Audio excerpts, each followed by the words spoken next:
जय श्री राम। बहुत स्वागत मेरे वृश्चिक राशि के प्यारे जातक जातिका आपका आपके अपने बेहद खास कार्यक्रम में। मैं आपके साथ आपका अपना डॉक्टर राज मिश्रा। आखिर अक्टूबर कैसे व्यतीत होगा, बहुत जरूरी है ये महीना। जरूरी इसलिए भी है क्योंकि इस महीने में आपके जो एक्चुअल राशि स्वामी हैं, जो आपकी राशि के, वो 12th हाउस में ही गोचर कर रहे हैं।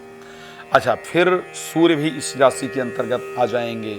फिर एक बड़ा सुंदर चीज होगा, करीब 1.5 वर्ष के बाद 27 तारीख को, यानी माह के बिल्कुल अंत में, मंगल स्वग्रही होंगे, अपनी राशि में गोचर करने आएंगे। इसका फल क्या होगा, क्या अच्छा होगा या कुछ सावधानी रखने की आवश्यकता है, बहुत महत्वपूर्ण विषय, इस पर चर्चा करेंगे। लेकिन उससे पहले आपको एक बात बता देता हूं। दिवाली का ये महीना है। आप लोगों ने बहुत दिन से मुझे कहा था कि साहब इस बार दिवाली पर कुछ ऐसा कीजिए कि हमारा नज़र वगैरह जो है वो हट जाए, जो डर इत्यादि लगता है वो दूर हो जाए, बिजनेस हमारा बढ़े, थोड़ा जीवन में और मन में प्रसन्नता हो।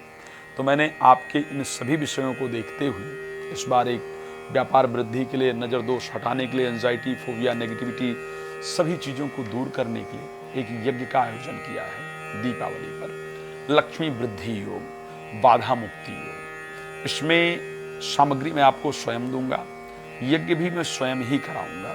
जैसे बताऊंगा वैसे आपको यज्ञ अपने घर पे करना है। मैं वर्चुअली आपके साथ जुड़ा रहूंगा, मंत्र इत्यादि मैं ही उच्चारण करूंगा, आपको सिर्फ पूजन करना है। एक बात बता रहा हूं, इस यज्ञ से, इस पूजन से जीवन में बड़ा सुंदर परिवर्तन आपके आएगा ही आएगा, ये ध्यान रखिएगा। अब क्या है जिसको और क्या कर सकते हैं, तो इसके लिए आपको समय बुक करना होगा अपना, आप कॉल करके बुक कर सकते हैं। दूसरी जो इंपॉर्टेंट चीज इस राशि के अंतर्गत रहेगी, राम कथा, भागवत कथा, शिशु महापुराण कथा मेरे द्वारा कराना चाहते हैं तो आप मेरे साथ संपर्क कर सकते हैं। अपने पितरों की मुक्ति के लिए, देवताओं की प्रसन्नता के लिए, ग्रहों की अच्छा करने के लिए ये कर सकते हैं। रात को 9 बजे, दोपहर को 12 बजे लाइव आता हूँ, मेरे साथ लाइव जुड़ते हैं, वो फ्री होता है। कॉल अपॉइंटमेंट लेने के लिए आप इस नंबर पर कॉल कर सकते हैं। तो वृश्चिक राशि के लिए स्पेशली जो 10th हाउस के स्वामी सूर्य हैं, बुध के साथ गोचर कर रहे हैं 11th हाउस में, जहां पर शनि देवता भी प्रॉपर उनको दृष्टि दे रहे हैं। इस प्रकार 10th का और 4th का जो दृष्टि संबंध है वो बन रहा है। इस दृष्टि संबंध को एक राजयोग कारक संबंध कहा गया है। जब भी इस प्रकार का संबंध बनता है तो कार्य क्षेत्र के अंदर वृद्धि होती है। इसलिए मैं एक बात कह रहा हूं, आप मेरी बातों को नोट कर सकते हैं, नोट करके रख सकते हैं। आपको पता चलेगा इस महीने के अंदर बाकी महीनों की अपेक्षा आपका काम बढ़ने वाला है, आपका लाभ बढ़ने वाला है। और एक और बहुत इंपॉर्टेंट चीज, इस महीने एक ऐसी समस्या से आप बाहर निकलेंगे, एक ऐसी प्रॉब्लम को आप दूर कर पाएंगे जिसको लेकर के बहुत दिन से आप परेशान थे। एक ऐसा कार्य आपका होगा जिसको लेकर के ऐसे लगेगा जैसे सर से एक बोझ सा उतर गया है। तो इस महीने कुछ बड़ी महत्वपूर्ण चीजें आपके जीवन में घटित होती हुई दिख रही हैं। लेकिन अब क्या पूरा महीना अच्छा ही रहेगा? कुछ तो अवगुण भी होते हैं, वो भी घटित होंगे, इसमें कोई दो राय नहीं है।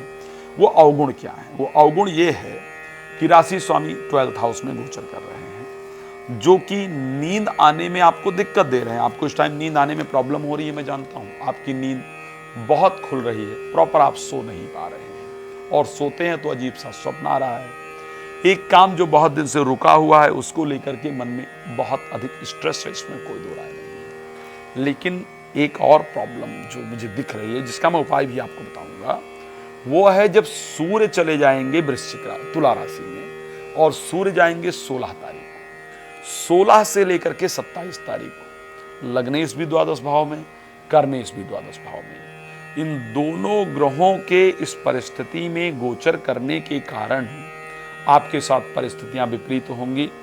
प्रोफेशनल लाइफ में अगर आप विदेश में कोई चीज एक्सपोर्ट कर रहे हैं तो उसमें तो वृद्धि आएगी, इसमें कोई दो राय नहीं है। विदेश में जो रुका हुआ कार्य है वो आपका निश्चित रूप से बनेगा, इसमें कोई दो राय नहीं है। लेकिन स्वदेश में, जिस कंट्री के अंदर आप रह रही हैं, वहां पर अचानक नौकरी जाने का योग है, अचानक व्यापार में घाटे का योग है। तो इसलिए 16 तारीख से लेकर 27 तारीख के बीच में स्पेशली आपको आपके जो डिसीजंस हैं उन पर विशेष ध्यान देने की आवश्यकता है। स्पेशली अगर मैं प्रोफेशनल डिसीजन को लेकर के बात करूं तो नौकरी में, बिजनेस में अपने शब्दों पर बहुत कंट्रोल रखिएगा। अगर आपने किसी शब्द को बिना पहचाने, बिना जाने प्रयोग किया, जल्दबाजी में प्रयोग किया, तो उसकी हानि बहुत ज़्यादा होगी और वो हानि इतनी होगी कि उसका आर्थिक आकलन कर पाना भी पॉसिबल नहीं होगा। इसलिए अपने स्वभाव पर, अपने नेचर पर, अपने कार्य क्षेत्र पर ध्यान रखिएगा। इस समय जो सीनियर हैं वो अपने आप रुष्ट तरीके से रहेंगे। एक बहुत बड़ा परिवर्तन दिख रहा है, वो है एजुकेशन में, वो है प्रेम संबंध में, वो है संतान में। 18 तारीख को 12 वर्ष के बाद बृहस्पति अतिचारी होकर कर्क राशि में जाएंगे।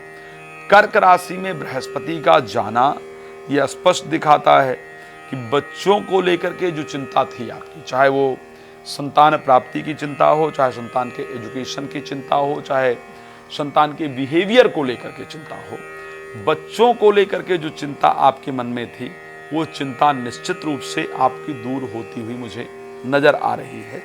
मन के अंदर पूर्ण प्रसन्नता रहेगी, राजयोग बनेगा और सफलता आपको एक अच्छी तरीके से जरूर मिलेगी। पंचम भाव का 9वें भाव में जाना ब्रेन को बहुत स्पीड से काम करता हुआ नजर आ रहा है, दिखा रहा है।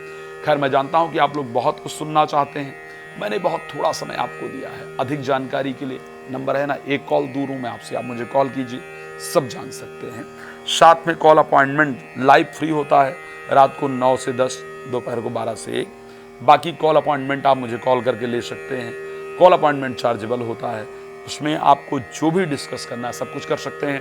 श्री राम कथा, श्रीमद् भागवत कथा, श्री शिव महापुराण कथा मेरे द्वारा करा सकते हैं। इस बार दीपावली पूजन कराना मेरे साथ मत भूलिएगा। धन्यवाद आपका।